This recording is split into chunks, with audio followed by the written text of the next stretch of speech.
New ইয়র্কের জেকসনহাইটস থেকে আপনাদের সঙ্গে আছে আমি খালেদ মুহিউদ্দিন।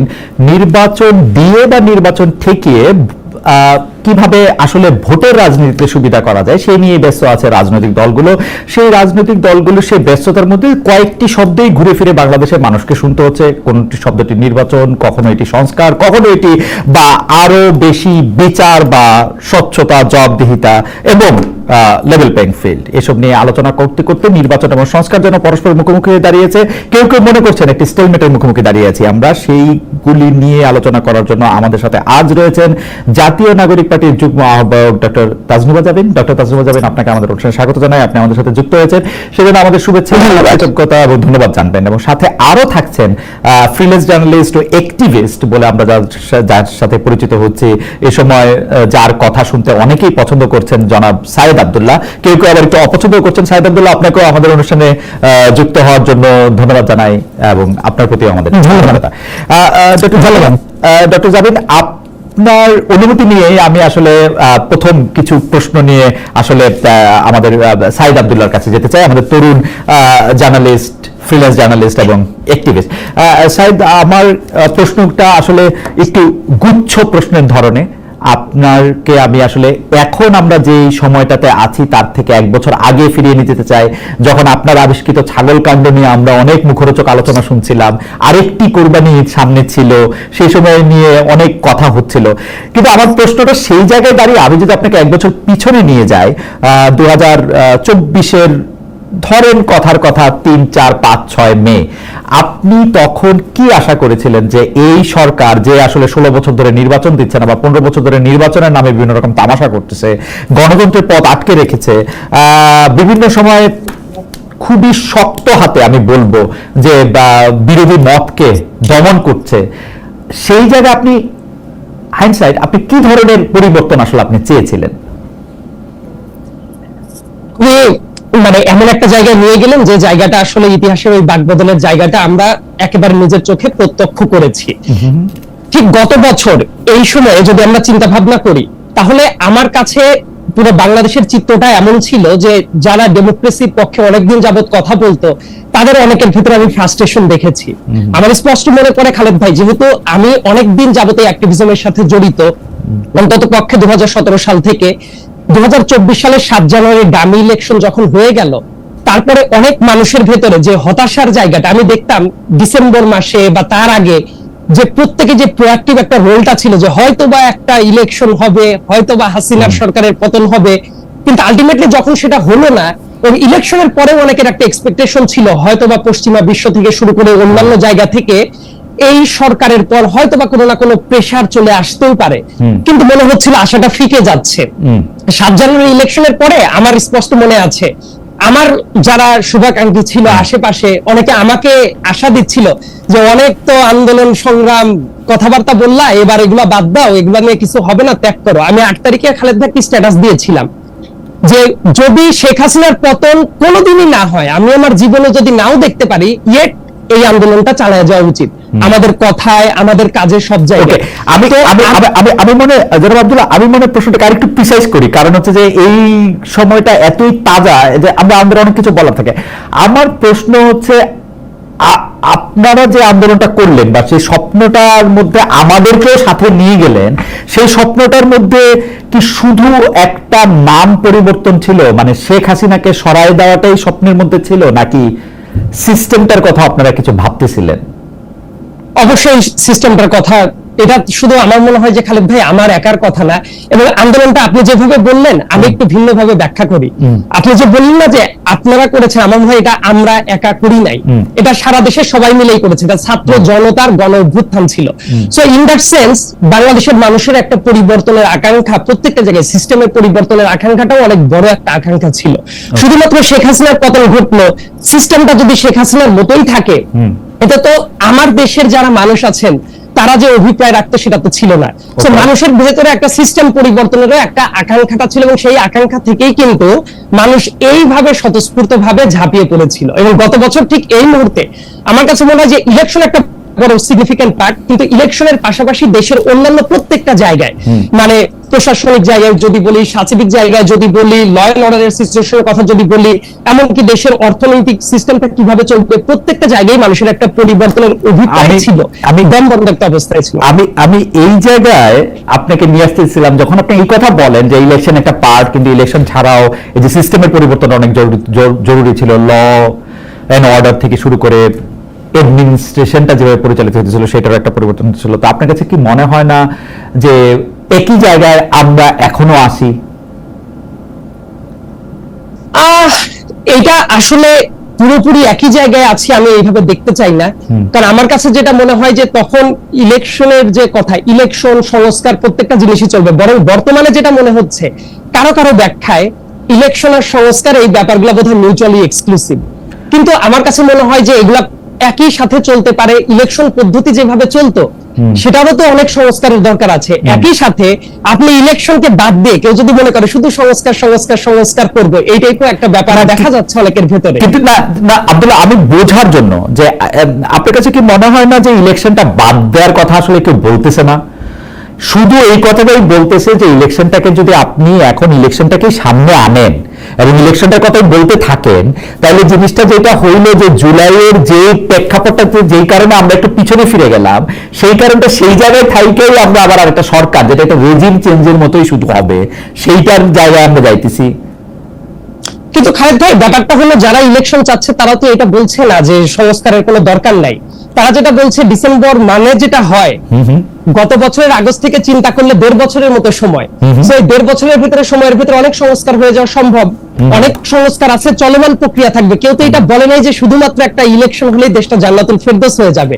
তারা যেটা বলার চেষ্টা করছে যে সংস্কার প্রক্রিয়াটা চলমান থাক, ইলেকশনটাও জরুরি, ইলেকশনটাও ডিসেম্বরের আগে ইলেকশন কথা কেউ একটা বলেন। সাইদ আব্দুল্লাহ, আপনি তো অনেক মেধাবী প্রতিবাদ, আপনি যে বলতেছেন যে সংস্কারটা চলতে থাকুক, এখনো যে দলটা আসলে ক্ষমতায় চলে আসবে ইলেকশন হইলে, একটা ভালো ইলেকশন হলে এখন বিএনপি ক্ষমতায় আসবে, তারা যখন এই কথা বলে যে সংস্কারটা চলুক, সংস্কারটা আমরা গিয়ে করব, তারা এখনো ক্ষমতায় নাই, তারা কিন্তু সংস্কারটা হইতে দেয় নাই। কেন আমি বলতেছি হইতে দেয় নাই? যে সংস্কারের কথাই আসুক, বিএনপি কিন্তু বলছে এটা আমরা মানি না। তো যারা এটা মানে না তারা এটা কেমনে করবে? তাদের মতো করে করবে। সবকিছুতেই যে না না খালেদ ভাই, আমার কাছে একটা ভিন্ন পার্সপেক্টিভ যেটা আছে, সবকিছুই সংস্কার কমিশন যেভাবে করে দিবে সেটাতে এগ্রি করাটাই সংস্কারের সাথে আমরা আছি, আর এইটাতে যদি ভিন্ন কোনো মত থাকে তাহলে সংস্কারের সাথে নাই, এই কথাটা কি এইভাবে কমপ্লিটলি বলাটা উচিত? একটা আমি বলি, যেমন আর্টিকেল, আমি যেমন অনেকগুলো পয়েন্ট আছে যে জায়গাতে ডেফিনেটলি তারা সংস্কার চায়। আবার আরেকটা ব্যাপার, প্রত্যেকটা রাজনৈতিক দলেরই তো এক একটা নিজস্ব রাজনীতি থাকবে, কিন্তু ব্যাপারটা যদি এমন হয় একটা স্প্রেডশিটে আপনি ফিক্স করে দিলেন যে এতগুলো সংস্কার সবার এক হইতে হবে, কিন্তু কোনোদিনও সবার কি একটা মত এইভাবে আসবে? যদি ওইটা করতে চান তাহলে তো ব্যাপারটা আরেকটা স্বৈরাচারী মনোভাবই হলো, যা আমরা ঠিক করে দিলাম এটাতে সবারই একমত হতেই হবে, এটা তো হয় না। না, অ্যাবসলিউটলি সংস্কারের দরকার আছে খালেদ ভাই, আমি এটাও বিশ্বাস করি অনেক পয়েন্টে সংস্কারের দরকার আছে। রাজনৈতিক দলগুলো আমার কাছে মনে হয় তারা যে পয়েন্টে আছে তাদেরও আরেকটু উদারভাবে বিবেচনা করা উচিত। আবার সরকার এবং এই রাজনৈতিক দলগুলোর ভিতরে আমার মনে হয় যে একটা নেগোসিয়েশনের জায়গাটা এখনো আছে। আপনি এটা সাইদুল্লাহ, আপনি আসলে আসেন, আমরা ছোট ছোট করে ব্যাপারটা দেখি, তাহলে সুবিধা হয়। যেমন আপনি বলতেছেন সংস্কারের দরকার আছে, পাশাপাশি আবার আপনি বলতেছেন যে রাজনৈতিক দলগুলোর সংস্কার তাদের মতো করে এটা হবে। ধরেন আপনি আমাকে বললেন যে আপনি আপনাকে চেঞ্জ করেন, এখন আমি আমাকে চেঞ্জ করবো আমার মতো করে, এইটা কি হয় কোনোদিন? আমার চেঞ্জটা তো আপনি বলে দিবেন, আপনি বলে দিবেন যে কোন জিনিসটা আপনাকে হার্ট করতেছে, কোন জিনিসটা আমার খারাপ।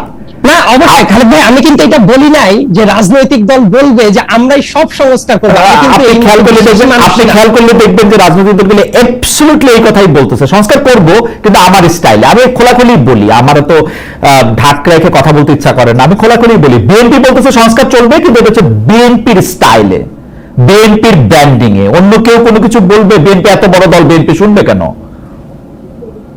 কেন, অনেক পয়েন্ট আছে তারা তো শুনে নেওয়ার চেষ্টা করছে খালেদ ভাই।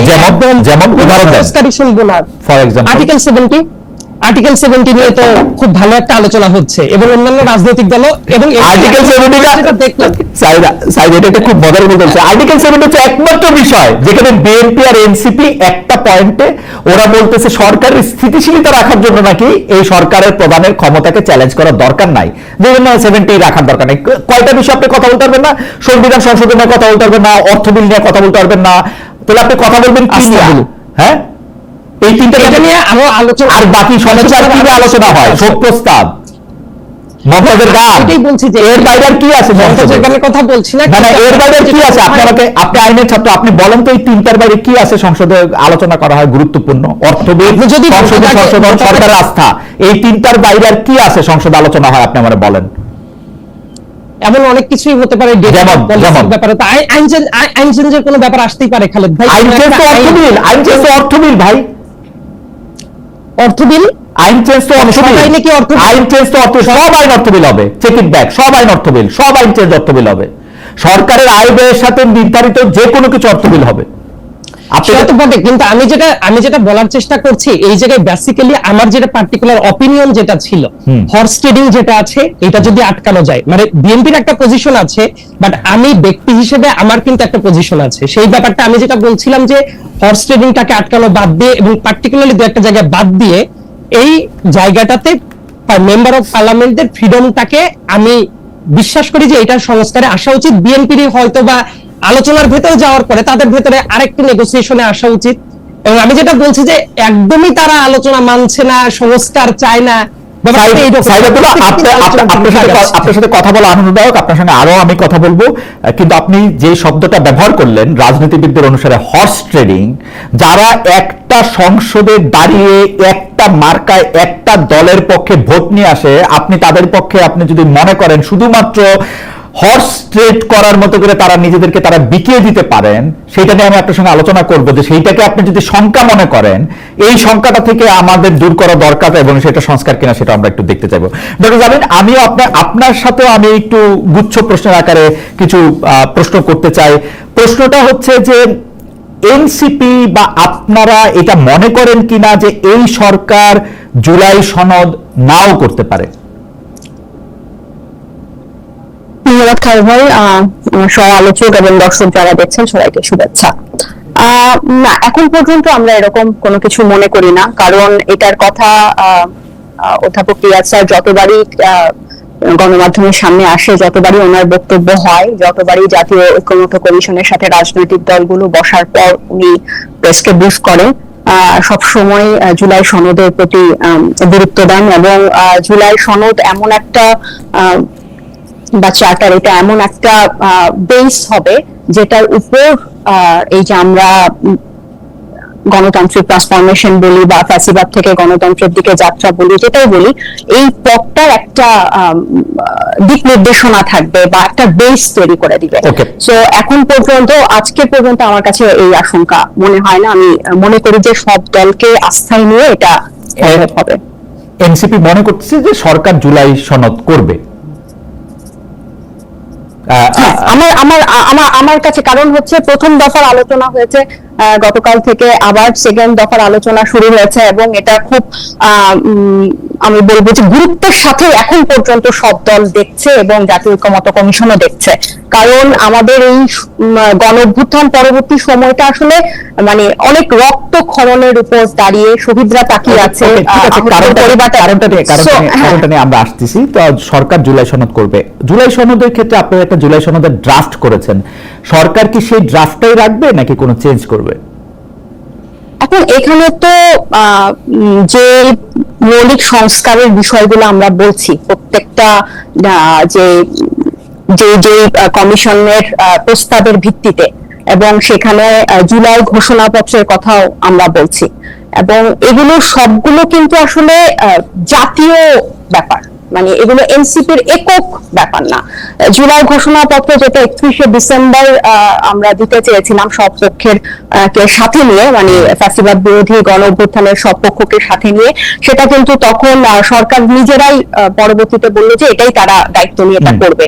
তো 15 কর্মদিবস অনেক পার হয়ে গেছে, ওটা হয় না, যাই হোক যেভাবে হোক এখন তারা এটাকে জুলাই সনদে অন্তর্ভুক্ত করবে। তো এটা কিন্তু সব পক্ষের জন্য, শুধুমাত্র তো এনসিপির লোকজনই গণ অভ্যুত্থানে অংশ নেয় নাই, যে ফেসবুকে লিখেছে, যে যেভাবেই অংশগ্রহণ করেছে, এটা সবার জন্যই আমরা এটার একটা ঘোষণাপত্র বা এটার একটা দালিলিক ফ্রেমওয়ার্ক চাই। তো এটা আমার কাছে মনে হয়। আর এর জি শেষ করেন আপনি। আর হচ্ছে জুলাই সনদের মধ্যে যে মৌলিক সংস্কারের বিষয়গুলো থাকবে এবং সেই বিষয়গুলো অবশ্যই রাজনৈতিক সব পক্ষের ঐক্যমত হতে হবে। এবং আমি আরেকটা জিনিস এখানে মেনশন করতে চাই, আমরা একটু ছোট ছোট করে দেখা যাবে, আমরা একটু ছোট ছোট করে কথায় আসি। এই কথাটা বলি, রাজনৈতিক সব পক্ষ মানে ইউজুয়ালি কি হয় যে রাজনৈতিক দলগুলোই এরকম পুরো দেশের বড় বড় সিদ্ধান্তগুলো নিয়ে থাকে, বা সংবিধান কেন্দ্রিক হোক বা হচ্ছে যে কোনো আইন, রাষ্ট্র কাঠামোর পরিবর্তন কিভাবে হবে, সব সিদ্ধান্ত। কিন্তু এই গণ অভ্যুত্থানটা কিন্তু এই রাজনৈতিক দলগুলোর কারণেই হয় না, বরং সাধারণ মানুষ এইটাতে অংশগ্রহণ করার কারণে, সাধারণ মানুষের নেতৃত্বে কিন্তু রাজনৈতিক দলগুলো গণ অভ্যুত্থানে অংশ নিয়েছে। এই গণ অভ্যুত্থানের অনেক বড় একটা হকদার বা অংশীদার হচ্ছে অরাজনৈতিক একটা অংশ। তো রাজনৈতিক দলগুলো যদি ঐক্যমতে পৌঁছাতে না পারে, তাহলে আমাদের মতে এটা অরাজনৈতিক বা এই সাধারণ জনগোষ্ঠীর কাছে কিন্তু চাওয়া উচিত যে একদম আপনারা এই ব্যাপারে কি চান। আমরা নানা দিকে মানে নিশ্চয়ই যাব। আমি যেটা বলতে চাইতেছি হচ্ছে যে জুলাই সনদের মধ্যে আপনাদের লিখিত কিছু প্রস্তাবনা আছে, আপনারা একটা জুলাই ঘোষণা দিতে চেয়েছিলেন, সেই জুলাই ঘোষণাটা সরকারের কাছে আসে। আপনি বলছেন যে জুলাই সনদে সেটা অন্তর্ভুক্ত হবে, সরকার যেগুলিকে সংস্কার মনে করতেছে ঐক্যমত্য কমিশন সেগুলি থাকতে হবে। দ্বিতীয় তৃতীয় যেটা আপনি বলতেছেন রাজনৈতিক পক্ষগুলি ঐক্যমত্যর মধ্যে থাকতে হবে। তো রাজনৈতিক পক্ষগুলি কারা, মানে এনসিপি, বিএনপি, রাজনৈতিক পক্ষগুলি একমত না হলে কি হবে সেটা আমি পরে আসতেছি। আমি যদি ধরে নেই এনসিপিও আসে এর মধ্যে, তাই না, রাজনৈতিক পক্ষ হিসাবে। তো এনসিপি কি এই জুলাই সনদটা মেনে নিবে কোনো একটা পরীক্ষার উপর ভিত্তি করে, নাকি এই জিনিসগুলি থাকতেই হবে এরকম কোন একটা জায়গার মধ্যে থেকে আসে যে এই 5টা পয়েন্ট থাকতে হবে, আমরা যেরকম 5টা দফা দেই, 7টা দফা দেই? অর্থাৎ এনসিপির কোন নির্দিষ্ট প্রেসক্রাইবড একটা কিছু আছে কিনা জুলাই সনদের জন্য?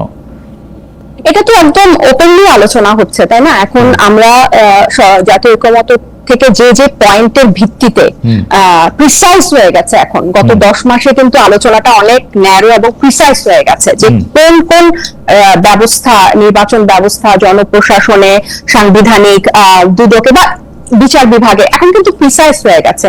সো এই ব্যবস্থাগুলো হলে ভিত্তিতে জুলাই সনদটা হওয়া উচিত। আপনি যেটাকে প্রিসাইজ বলতেছেন, আমি এটাকে প্রিসাইজ দেখতেছি না, এর মধ্যে অনেক আলোচনার জায়গা রয়েছে, অনেক গ্রে এরিয়া আছে। এখন ধরা যাক এই জুলাই সনদ আপনাদের পছন্দ হলো না, এনসিপির পছন্দ হলো না, সেই ক্ষেত্রে আপনারা কি করবেন? সেটা তো মানে পছন্দ অপছন্দ, এটা আমি বারবার বলছি যে এটা ধরেন মানে আমাদের পছন্দ হয়ে গেল, অন্য কারো পছন্দ হলো না, সেটা তো পছন্দটা আগে বলেন, আপনাদের পছন্দটা আগে বলেন। কারণ অন্য কেউ কিন্তু এটা বলে নাই। নাহিদ সাহেব এটা বলেছেন, আপনাদের দলের আহ্বায়ক, যে জুলাই সনদটা হওয়ার পরেই কেবলমাত্র নির্বাচনের ডেট ঘোষণা করা যাবে, তারপরেই কেবলমাত্র নির্বাচন নিয়ে আলোচনা করা যাবে। আপনারা আমি কালকে পুরো আলোচনাটা শুনতেছিলাম, শুধু আপনাদের দলের পক্ষ থেকেই এই মতামত দেওয়া হয়েছে যে জুলাই সনদের আগে এই আলোচনাটা করার তারা মানে দেখতেছেন না, জুলাই সনদের পরে তারা করবে। তো জুলাই সনদ যদি আপনাদের পছন্দ না হয়, কথাটা ছিল যে জুলাই না, এখানে পছন্দ অপছন্দ না খালেদ ভাই, কথাটা ছিল এরকম যে জুলাই সনদটা হওয়ার পর যাতে নির্বাচনের তারিখটা দেয়, তাহলে হবে কি যে সব, যদি নির্বাচনের তারিখটা আগে ঘোষণা হয়ে যায় তাহলে সব মনোযোগ বা সবকিছু নির্বাচন কেন্দ্রিক হয়ে যাবে, সংস্কারটা ব্যাহত হবে। আর জুলাই সনদে এনসিপির পছন্দ মতো তো সবকিছু থাকবে না, এখানে সব পক্ষের পছন্দ মতো থাকবে। এটা কিন্তু আমাদের পছন্দ কখন হবে, আমরা যে মতগুলো দিয়েছি ওগুলো যদি সব পক্ষ মেনে নেয় তাহলেই না এই ব্যাপারটা ঠিক হবে। আমি অ্যাবসলিউটলি এই জায়গাটাই আসতে চাইতেছিলাম। এনসিপি মনে করে তাদের মত সব পক্ষ মেনে নেবে, তাই তো? না না না, এটা হচ্ছে কথাটা ঘোরানো। আমাদের হচ্ছে যে প্রস্তাবগুলো আছে, আমি যদি আপনি তো প্রত্যেকটা আলাদা আলাদা করে যদি আপনি দেখেন, যে আমার ধরে নিলাম আমি এনসিসির ব্যাপারে জাতীয় সাংবিধানিক কাউন্সিল, এটার ব্যাপারে কি হবে, বা হচ্ছে উচ্চ কক্ষে কি হবে, নারী আসনে কি হবে এবং কেন হবে, সবচেয়ে ইম্পর্টেন্ট নির্বাচন ব্যবস্থাটা গণতান্ত্রিক হওয়ার জন্য নির্বাচন ব্যবস্থা বা নির্বাচন কমিশনটা কি কি সংস্কারের কথা আছে, কি প্রস্তাবে আছে, এগুলোতে হলে হবে কি যে এটা তো শুধু এনসিপির পছন্দ মতো হবে না। আপনি দেখেন এনসিপি যে সংস্কার গুলোতে একমত প্রকাশ করছে বা যে ধরনের সুপারিশ দিচ্ছে, এগুলোতে একটা গণতান্ত্রিক নির্বাচন ব্যবস্থা, গণতান্ত্রিক রাষ্ট্র কাঠামোর পক্ষে।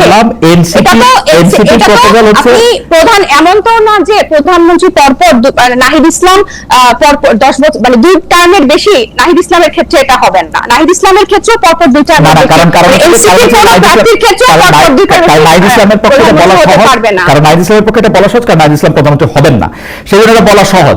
আমি যেটা বলতেছি সেটা হচ্ছে যে জুলাই মানে আজকের বাস্তবতায় জুলাই সনদটা যদি এনসিপির মানে বাকিরা বলছে কারণ তারা শিওর যে তারা প্রধানমন্ত্রী হবে, তাই মানে ব্যাপারটা এরকমই পথটা অনন্তকালের জন্য খোলা রাখতে চাচ্ছে। রাইট বিএনপি এরকমই মনে করতেছে, বিএনপি মনে করতেছে যে তারেক রহমান সাহেব প্রধানমন্ত্রী হবেন এবং তিনি যাতে আজীবন প্রধানমন্ত্রী থাকতে পারেন সেইটার একটা ব্যবস্থা যাতে করা যায়। জুলাই সনদটার ক্ষেত্রে আমার কাছে মানে আমি প্রশ্নটা আরেকটু প্রিসাইজ করি যে ধরেন জুলাই সনদটা এনসিপির পছন্দ হইল না, যেগুলি পৃথিবীর সবচেয়ে ভালো ভালো প্রস্তাব জনাব নাহিদ ইসলাম এবং তার দল দিয়েছেন সেইগুলি তাদের পছন্দ হলো না, সেই ক্ষেত্রে কি নির্বাচনের ডেট তখন দেওয়া যাবে না? মানে আপনাদের টার্গেটটা কি, আইডিয়াটা কি যে জুলাই সনদটা করেন আমাদের ভালো লাগবে আমাদের এটার জন্যই তো আমি আপনাকে শুরুতে কথাটা বললাম। আপনি কিন্তু ব্যাপারটা বললেন না যে যদি সব পক্ষ একমত না হয় এরপর কি হবে। অপছন্দ না হওয়া মানে কি এনসিপি রাজি হচ্ছে না বা এনসিপি একমত হচ্ছে না জুলাই সনদে যেভাবে আছে, তখন কি হবে, তখন কার কাছে যাবে? তখন আমাদের কথা হচ্ছে আপনি মানুষের কাছে জিজ্ঞাসা করেন, আপনি কি এই মানুষের কাছে জিজ্ঞেস করেন তো একটা উপায় নির্বাচন, মানুষের কাছে তো জিজ্ঞেস করার একটা উপায় নির্বাচন। এই 6টা উপায় বলেছে খালেদ ভাই, এই জিনিসগুলো বাস্তবায়ন করার 6টা উপায় কিন্তু জাতীয় ঐক্যমত্য কমিশন বলেছে। নির্বাচনের আগে গণভোটের মাধ্যমে, নির্বাচনের সময় গণভোটের মাধ্যমে, গণপরিষদ নির্বাচনের মাধ্যমে, নির্বাচনের আগে অধ্যাদেশের মাধ্যমে 6টা পথ কিন্তু বলেছে। শুধু নির্বাচন বাদে বাকি সবগুলো আপনি যে না সেটাও আছে শেষের দিকে, কিন্তু আপনি এখন গণভোট কেমনে করবেন? আপনার সংবিধানে গণভোট নাই, সংবিধান বাদ দিয়ে গণভোট করবেন? গণ অভ্যুত্থানে সংবিধানে কি গণ অভ্যুত্থান ছিল? ছিল না, সংবিধানে তো গণ অভ্যুত্থান ছিল না, কিন্তু গণঅভ্যুত্থানের পরবর্তীতে সংবিধান মেনে শপথ নিচ্ছে সরকার, এই সরকার গণভোট কেমনে করবে? সেটা তো এটা এই প্রশ্ন, এই ব্যাপারটা যখনই আমরা বলি যে গণ অভ্যুত্থান বা এতগুলা রক্তপাতের পর এই সময় এই সরকার বলবেই এই সরকারের সবগুলি সাংবিধানিক সুবিধা নিয়ে তারপরে সংবিধান মানবে না, তা তো হইতে পারে না। সবগুলি সংবিধানের প্রোটেকশন নিয়ে তারপরে সংবিধান মানবে না, এটা তো হইতে পারে না। মানে এটা পরিষ্কার। আমি কি দেখতে পাচ্ছি সেটা আমি একে বলি, এবার আপনি আপনার মন্তব্য দেন। আমি দেখতে পাচ্ছি যে জুলাই সনদটা কোনোভাবেই এনসিপির পছন্দ হবে না, কারণ এনসিপি যা লিখে দিবে সেটা যদি পুরোটা দেওয়া হয় তাহলে আবার বিএনপি পছন্দ করবে না। তখন বলা হবে যে জুলাই সনদ আমাদের পছন্দ হয় না, সুতরাং এখানে এখন নির্বাচন হবে না, গণভোট দাও, জাতীয় পরিষদ নির্বাচন দাও, এই দাও সেই দাও, জাতীয় নির্বাচন ছাড়া বাকি সব কারণ যেহেতু নাহিদ ইসলাম প্রধানমন্ত্রী হবেন না, সেহেতু নাহিদ ইসলাম অন্য কাউকে প্রধানমন্ত্রী হতে দিবেন না। আপনি বলেন না এই গণভোট দাও, গণপরিষদ দাও, এই সেই দাও, বাক্যটা এরকম না। আপনি গণভোট সরাসরি, এই যে আপনি আপনি যদি সরাসরি জিজ্ঞেস করেন যে আপনারা প্রধানমন্ত্রীর মেয়াদ 2 বছর 2 বারের বেশি চান কিনা জীবনে, ওনারা যদি বলেন গণভোটে যদি বলে যে হ্যাঁ চাই, তাহলে এটা হবে। ওরা যদি বলে যে জাতীয় সাংবিধানিক কাউন্সিলের মাধ্যমে প্রতিটা বিষয় তো আলাদা করা আছে, আপনি শোনেন এই এক ব্যক্তি কেন্দ্রিক মানে একজন ব্যক্তিকে কেন্দ্র করে 3বার সংবিধান সংশোধন হচ্ছে। এত বড় একটা গণ অভ্যুত্থানের পরে কি আমরা সামান্য আচ্ছা এটা একটা বলেন তো, এক ব্যক্তিকে কেন্দ্র করে কোথায় 3বার সংবিধান সংশোধন হচ্ছে? 6ষ্ঠ সংশোধনী হয়েছে, এই যে আব্দুল আলাদা ব্যক্তি কেন্দ্র করে 3টা সংশোধনী হয়েছে, এক ব্যক্তি কেন্দ্র করে 3টা হয় নাই। এক ব্যক্তি কেন্দ্রিক মানে 3টা। আচ্ছা মানে একজন, আমি বলছি যে এই এবং এই গণ অভ্যুত্থানটার পর আমি বলছি কেন যে এই গণভোটটাকে কেন আপনারা এটাকে একটা ঝামেলার বিষয় মনে করছেন যে হে গণভোট, গণপরিষদ, হ্যান ত্যান, এই ব্যাপারটা কিন্তু অনেকটা হালকা হয়ে যায়। এই ব্যাপারটাকে যখন আমরা হালকা করতে চাই না, মানে আমি দেখতে পাচ্ছি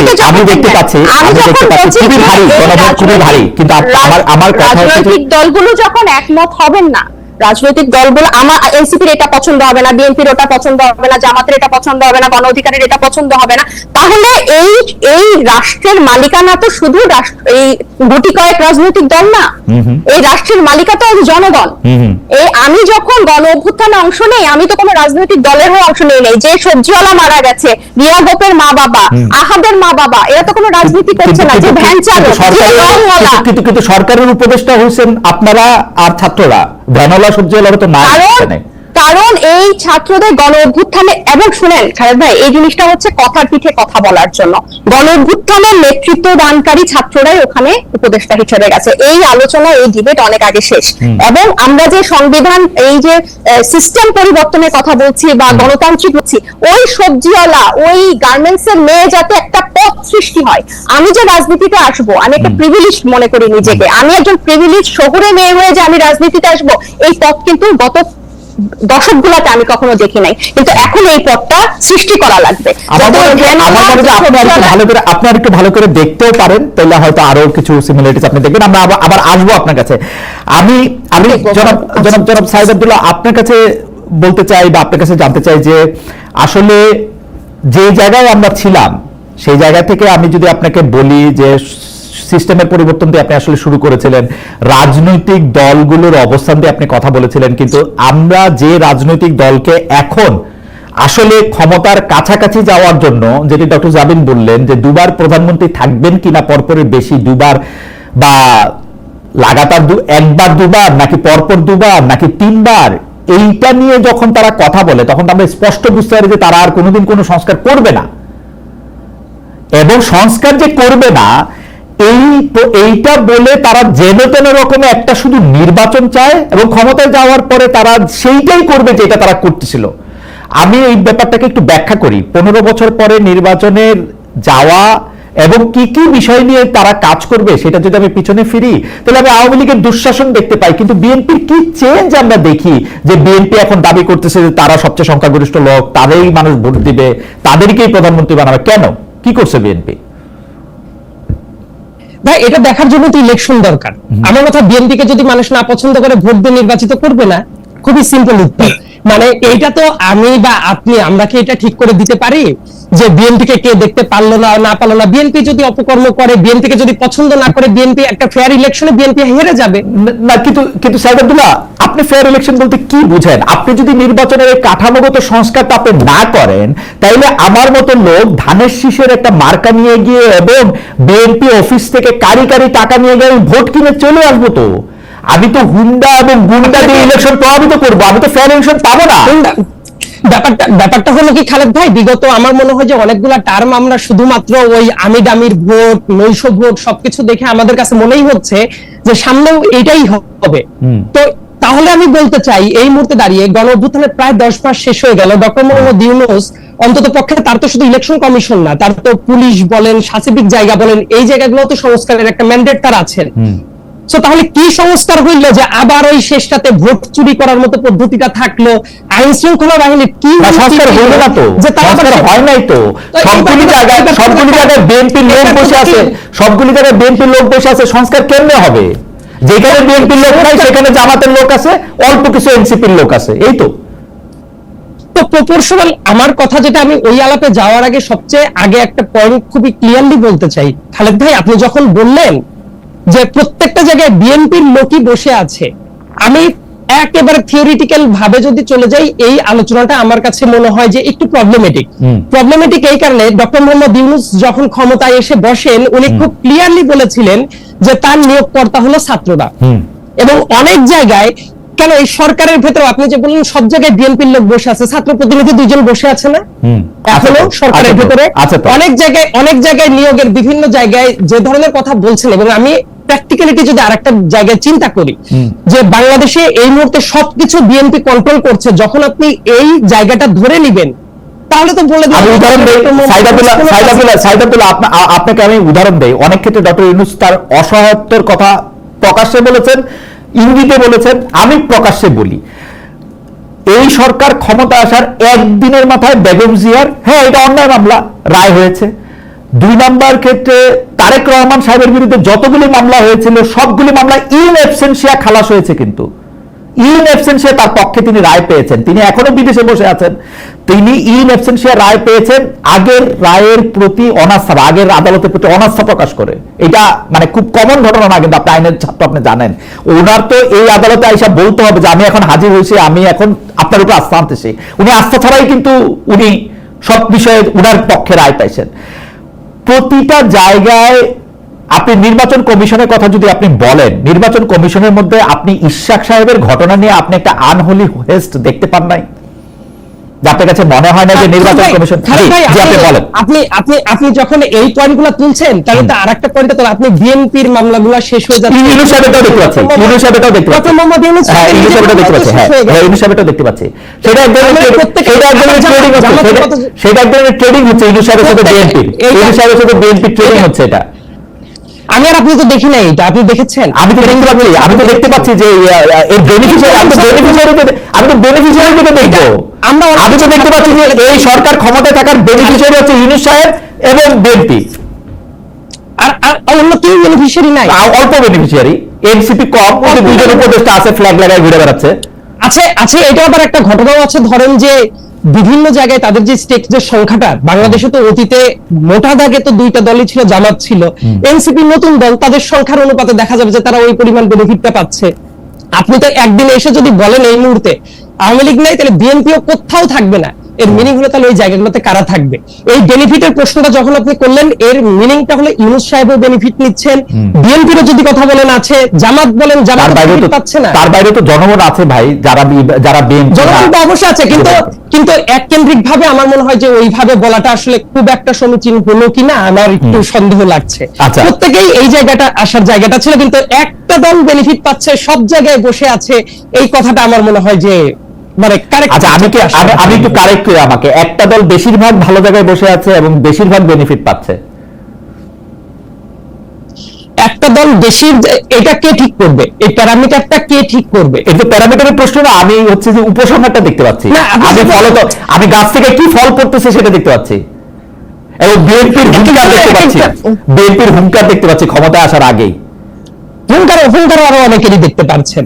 হুঙ্কার যে ছাত্রটা বিশ্ববিদ্যালয়ের হলে ছিল, সেই ছাত্রটা মানে বিশ্ববিদ্যালয়ের হল থেকে বের হয়ে গিয়ে এখন এত বেশি পাওয়ার দেখাচ্ছে বিভিন্ন জায়গায়, এই চিত্রটাও তো দেখেছেন। কারণ তার পাওয়ার তো রক্তে কেনা, সাইদ আব্দুল্লাহ তার পাওয়ার তো রক্তে কেনা। তো আপনার কি মনে হয় যে বিএনপির পাওয়ারটা দূরে এসে জুড়ে বসা? না, অ্যাবসলিউটলি নো খালেদ ভাই, এটা টোটালি অপোজ করার মতো একটা জায়গা। ওই এসে জুড়ে বসা যখন আপনি আপনি বিশ্বাস করেন খালেদ ভাই, আপনি এটা বিশ্বাস করেন? আমার বিশ্বাস করে আপনি বাদ দেন, আমার বিশ্বাস করে বাদ দেন খালেদ ভাই, আমার বিশ্বাস করে আমি অত্যন্ত রেসপেক্টফুল আমি বলছি, আপনিই তো বললেন এটা উড়ে এসে জুড়ে বসে। আচ্ছা, এটাকে আমি উদ্ধৃতি চিহ্ন ধরে দিলাম যে কেউ কেউ বলছে, কেউ কিন্তু এনসিপির বা যে ছাত্রের কথা আপনি, ছাত্রছাত্রীর কথা আপনি বলতেছেন, তার যে অধিকারটা আদায়ের জন্য যে সে রক্ত দিছে সেটা আমি চোখে দেখছি। বিএনপিটা আমি কানে শুনছি। এবার বলেন, শুনেছেন? তার মানে বিএনপির কেউ মারা যায় নাই খালেদ ভাই? মারা গেছে। আপনি যখন বলছেন বিএনপির মারা গেছে, প্রথম যে ছাত্র আমাদের বন্ধুরা যাদেরকে আমরা মারা যেতে দেখেছি আমাদের এই আন্দোলনের অংশে, প্রথম কয়েকজনের নাম বলে তো ওয়াসিম আকরামের নামও চলে আসবে, চট্টগ্রামের, সে বিএনপি উইং এর ছিল, এবং একই সাথে বিএনপির হিউজ নাম্বার একজন মানুষ মারা গেছে, জামাতেরও অনেকে মারা গেছে। সো আপনি যদি বলেন যে ছাত্ররাই শুধুমাত্র রক্ত দিয়ে কেনা, এই ব্যাপারটা আমি এই আন্দোলনের একটা অংশ হিসেবে আমি খুবই তীব্রভাবে দ্বিমত পোষণ করলাম। এই জায়গায় রাজনৈতিক দল থেকে শুরু করে প্রত্যেকেরই খুব বড় রকমের স্টেক আছে। সো তাদের রক্তগুলো আমার মনে হয় যে সবার দেখা উচিত খালেদ ভাই, যদি আমরা না দেখি তাহলে কেউ আমাদের বলতেই পারে। রাজনৈতিক দলগুলো না, সাইদ আব্দুল্লাহ আপনি রাগ করেন না, এবং যারা বিএনপির সমর্থক আছে তারাও রাগ করেন না, কিন্তু আমি জিনিসটা যে দেখি সেভাবে আমি বলি যে রাজনৈতিক দলগুলির অংশগ্রহণ ছিল, কিন্তু বিএনপিকেও কিন্তু বারবার বলতে হয়েছে যে এটা একটা রাজনৈতিক আন্দোলন না, যাতে সব মানুষের আন্দোলন এটা হয়। তো এই সব মানুষের আন্দোলনটাকে কারা নেতৃত্ব দিছে? ছাত্র জনতারাই নেতৃত্ব দিছে। এটা ছাত্ররা নেতৃত্ব ছিল, ছাত্রদের সামনে থেকে উৎসাহী হয়ে আরো অনেকে আসছে, আমরাও এটার মধ্যে, আপনি অনেক প্রত্যক্ষভাবে অংশগ্রহণ করেছেন, আমরাও একটু দূরবর্তীভাবে অংশগ্রহণ করছি, কিন্তু উদ্দেশ্যটা ছিল সিস্টেমটা পাল্টানো, যেটা আপনি এটার মধ্যে শুরু করছিলেন। এখন আপনি শুধু আপনার একটা প্রেফারেন্সের জন্য ওই সিস্টেমটার কাছেই আবার আটকে থাকতে থাকতেছেন কিনা না, আমি- সেইটা আমি- সেইটা- আমি সেইটা- পুরোপুরি সেইটা- কখনোই বলছি না। সেইটাও আমি আপনি কিন্তু বুঝতে পারবেন। কখনোই বলি নাই এক্স্যাক্টলি অ্যাজ ইট ইজ সিস্টেমটা থাকবে, এটা আমি কখনোই মনে করি না। অনেক জায়গায় চেঞ্জ আসার দরকারটা আছে, কিন্তু বর্তমানের সংকটটা কোথায় চলে গেছে খালেদ ভাই, প্রথম কথা আমি কিন্তু ব্যক্তিগতভাবে যেটা মনে করি, এই আন্দোলনটা গণ অভ্যুত্থানটা এটা সবার, সবার মানে সবার। এমনকি আপনাদের মতো যারা জার্নালিস্ট আছেন তারাও কি পরিমাণ ত্যাগ স্বীকার করেছেন না। একই সাথে আমি আরেকটা জিনিস বিশ্বাস করি, এই জায়গাটা এসে যাতে এটা ডেডলকে না পরিণত হয়, যে এই যে অনেকেই যে বলে এই সংকটটা আপনি যে আলোচনাটা টানছেন, এটা প্রেমিসটা কি, এটার জায়গাটা হলো যে সংস্কার নাকি নির্বাচন। খালেদ ভাই, আমি যদি একটা কাউন্টার প্রশ্ন করি, আপনি কি কখনো মনে করেন যে সংস্কারের কোন নির্দিষ্ট সীমা আছে যে ওই পয়েন্টে যাওয়ার পরে সব সংস্কার শেষ না, হয়ে যাবে, আমি কিন্তু- তারপর দেশটা আমি- জান্নাতুল ফেরদৌস চলে যাবে? সাইদ আব্দুল্লাহ, আমি কিন্তু সংস্কার না নির্বাচন এই মুখোমুখি অবস্থানের মধ্যে আমি এটাকে কখনো নিতে চাই না। আমি আপনাকে সরল একটা প্রশ্ন করছি, সেটা হচ্ছে যে আপনি সিস্টেমটার পরিবর্তনটার ব্যাপারে যেভাবে কাঙ্ক্ষিত হচ্ছেন না, এবং এটার মধ্যে থেকে আমি শুধু আপনাকে ভাইবা দেখতে বলতেছি। আপনি বলতেছেন এই আন্দোলন সবার, এই সবার মধ্যে কি আপনি এনসিপি রে বাদ দিতেছেন, বৈষম্য বিরোধী ছাত্র আন্দোলনকে বাদ দিতেছেন? তো বাদ না দেন, তাহলে তাদের রাখেন, তাহলে তাদের রাখেন, তাহলে তাদের রাখেন। হ্যাঁ, তাদের যখন আপনি রাখবেন, হ্যাঁ, তাদের যখন রাখবেন তখন তাদের কথাটা শোনার জায়গাটাও তো আপনার রাখতে হবে। না, অবশ্যই সবাই তো মতামত দিবে, আমি যেটা তাদেরকে তো আপনি বিলিভ করি, হ্যাঁ, অবশ্যই সবার মতামতটা থাকা উচিত, এবং সব মতামতের পর ভিত্তি করে আমরা বোধহয় একটা গ্রাউন্ডে চলে আসতে পারি। ইয়েস, সবাই সব পয়েন্টে একমত হবে না, আমি এখনো ততটা নৈরাশ্যবাদী না যে সবাই মোটামুটি কিছু পয়েন্টে একমত হবে, এটা আমি অবিশ্বাস করি। আপনার কাছে আমি কি এখনো মনে- বিশ্বাস আপনার কাছে করি কি মনে- আমি সরাসরি জিজ্ঞেস করি আপনার কাছে, আপনার কাছে কি মনে হয় না যে বিএনপি সংস্কার সম্পর্কে একটা সাংঘাতিক রিজিড অবস্থানে নিয়ে, এবং দুই, এই আন্দোলনের ভাগাভাগি জায়গায়, মানে বিএনপির এটা স্বীকার করতে অসুবিধা কোথায় যে বৈষম্য বিরোধী ছাত্র আন্দোলনের ছাত্রদের নেতৃত্বে শেখ হাসিনাকে এখান থেকে সরাইতে হয়েছে, এখানে কার কি কৃতিত্ব ছিল সেগুলি বলার দরকার তো বিএনপির নাই, নাকি আছে? আপনি কি মনে করেন ওই কৃতিত্বটাও বিএনপি দিতে হবে? এই কৃতিত্ব আসলে আপনি কি শুধু বিএনপিকেই দেখছেন, আর কেউ সেই কৃতিত্ব দাবি করছে না বিভিন্ন জায়গায়? আমি আর কারো কথা ভাবতেছি না, আমি বিএনপি কেন এই কৃতিত্বটা নেওয়ার ভাবার কথা ভাবতেছি এটা না। বিএনপি কখনোই বলেছে যে বিএনপি একক কৃতিত্ব নিচ্ছে, অথবা বিএনপি কখনো বলছে যে আমরাই লিড দিয়েছি? এই দুইটা বাক্য খালেদ ভাই কোথাও বলেছে বিএনপির কেন্দ্রীয়? কাছাকাছি, প্রায় কাছাকাছি কথা বলেছে। না, কিন্তু- তারা বলেছে যে বিএনপি না থাকলে নাকি এই আন্দোলন হইতেই না। সেটা প্র্যাকটিক্যাল কারণ, সেটা ভিন্ন অনেক আলোচনা থাকতে পারে, সেই আর্গুমেন্টে আমি যেতে পারি, কিন্তু খালেদ ভাই আমি আপনার কথাটাকেই ধরে আমি বলছি, বিএনপির কেন্দ্রস্থানীয় কেউ কি এই দাবি করেছে যে বিএনপির নেতৃত্বে এই আন্দোলন হয়েছে? একটা যদি উদাহরণ আমি পাই তাহলে মনে করবো আপনি যে পয়েন্টটা তুলে না, এরকম বিএনপি নেতৃত্বে আন্দোলন হয়েছে সেটা বলে নাই। বিএনপি যে দাবিটা বিএনপি যে দাবিটা করে, বা আপনি যে দাবিটা করেন, আপনার দাবিটা আমার কাছে খুব সুন্দর লাগছে। সেইটা হচ্ছে যে আপনি বলেন যে একটা জায়গাকে অনেকবার আঘাত করা হলো, 100 আঘাত করা হলো, 100তম আঘাতে গিয়ে এটা ভেঙে পড়লো, তাহলে কি আপনি 100তম আঘাতে কৃতিত্ব দিলেন কিনা? তো সেটা হচ্ছে যে বিল্ডিং এর জন্য ঠিক, এই আন্দোলনের জন্য ঠিক না। এই আন্দোলনটাকে আমি ফুটবল খেলার মাঠের সাথে তুলনা করতে পারি, যেখানে মধ্যে হচ্ছে সারা মাঠ অনেক খেলা হলো, গোল দিল হচ্ছে তাজনুবা জাবিন। আমি তাজনুবা জাবিনকে স্কোরার বলবো, আপনাকে না, আনফরচুনেটলি। আপনি স্কোরার বলবেন, কিন্তু কোনোদিন কি খালেদ ভাই এইটা বলে যে স্কোর করেছে সেই একমাত্র ক্রেডিট দাবি দেয়? হ্যাঁ, অনেকেই বলে। হেডলাইনটা স্মরণ করেন, মেসির গোলে হারালো অমুক তমুককে। সেটা হেডলাইনটা, কিন্তু সবসময় কি এটা হয় খালেদ ভাই? বেশিরভাগ সময় হয়। বেশিরভাগ সময় না। আপনি ফুটবল খেলার কথা বলেন, ফুটবল আমারও অনেক প্রিয় খেলা, কিন্তু আপনি যখন চিন্তা করবেন যে একজন স্ট্রাইকার গোল দিল, শুধুমাত্র সেই জিতিয়ে নিয়ে আসলো, এই জায়গাটা বোধ হয় যে ফুটবল খেলা, আমার কাছে মনে হয় যে তাদের কৃতিত্বটাকে নিয়ে ভাগাভাগি করতে যাওয়াটাই এইটা বাংলাদেশের রাজনীতিতে একটা আনফরচুনেট জায়গা হচ্ছে। তাদের কৃতিত্ব তাদের জায়গায় দেওয়া দরকার ছিল।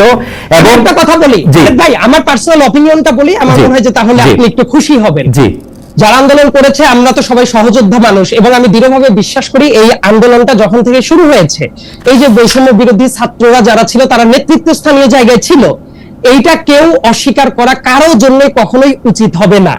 একই সাথে এই পয়েন্টটা এইভাবে আসা উচিত, তাদের আন্দোলনে কোটা সংস্কার আন্দোলনটা শুরু হলো, কোটা সংস্কার আন্দোলন ধীরে ধীরে গণ অভ্যুত্থানের দিকে এগিয়ে গেল, এবং রাজনৈতিক দলগুলো খুবই গুরুত্বপূর্ণ রোল প্লে করেছে, মানে ছাত্রদের স্টেকও থাকবে, রাজনৈতিক দলগুলোকেও আপনি একদম নালিফাই করে দিবেন, সেটাও একটা নালিফাই। আমার মনে হয় নালিফাই প্রশ্নটা থেকে আসলে এটা আমি বুঝতে পারতেছি না।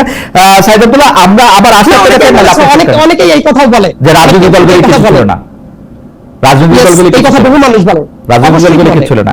আমি কিন্তু উল্টাটা দেখি, অবশ্যই বলে। শাহিদ আব্দুল্লাহ, আপনি এটা একটু বিবেচনা করে দেখবেন, আপনি দেখবেন বিএনপির লোকেরা বলে মানে কি করলে জানি কে ভেসে যাবে, বিএনপির লোকেরা বলে দৌড়ানি দিলে বঙ্গোপসাগরিকা পড়বে, আরেকজন বলে এরকম রেটরিক কি শুধু বিএনপির লোকজন বলছে, অন্য কেউই বলছে না? সংস্কার প্রস্তাব না মানলে সেই প্রস্তাবটা কোরআন শরীফেরই বিরোধিতা করা হবে, এমন কথা কেউ বলে না? এগুলিও বলে। আবার এনসিপির অনেকে এমন কথাবার্তা বলে যেটা রাজনৈতিক দলকে, যেমন দুই একটা বলেন তো আমার যেমন শেষ করে